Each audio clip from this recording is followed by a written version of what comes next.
ऐसे नबी हैं जिनको जिंदा आसमान के ऊपर उठा लिया गया? हजरत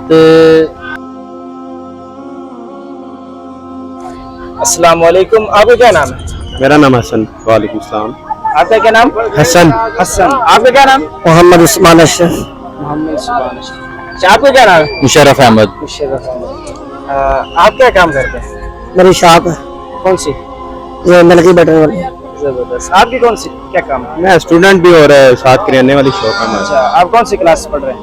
वैसे तो बीए किया है मैंने, जी जबरदस्त।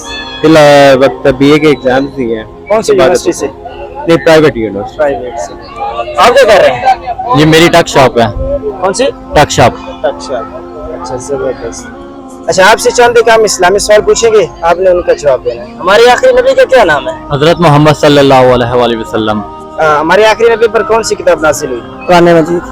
अच्छा, आप ये बताएं कुरान मजीद में कुल कितने सुपारे हैं? 30। 30। जबरदस्त। अच्छा, आप ये बताएं वो कौन से नबी हैं जिनको जिंदा आसमान के ऊपर उठा लिया गया?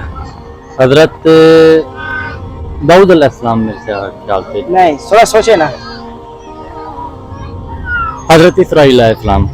उनके आप करीब पहुंच गए हैं। थोड़ा सा करीब हूँ। हजरत मूसा अलैहिस्सलाम। हजरत ईसा अलैहिस्सलाम। अच्छा, आप ये बताएं कि वो कौन से नबी जो मछली के पेट के अंदर रहे? मछली के पेट में रहे हज़रत दाऊद अलैहिस्सलाम। हजरत यूनुस अलैहिस्सलाम। अच्छा, ये बताएं कि पाकिस्तान कब आजाद हुआ? 14 अगस्त 1947 को। पाकिस्तान का मतलब? ला इलाहा इल्लल्लाह मुहम्मद रसूल। लफ्ज़ पाकिस्तान के खालिक कौन है? चौधरी लियाकत अली खान। चौधरी लियाकत अली खान है वो चौधरी, लेकिन लियाकत अली खान नहीं है। रहमतुल्लाह खान है। चौधरी रहमतुल्लाह। रहमतुल्लाह खान वो नाम।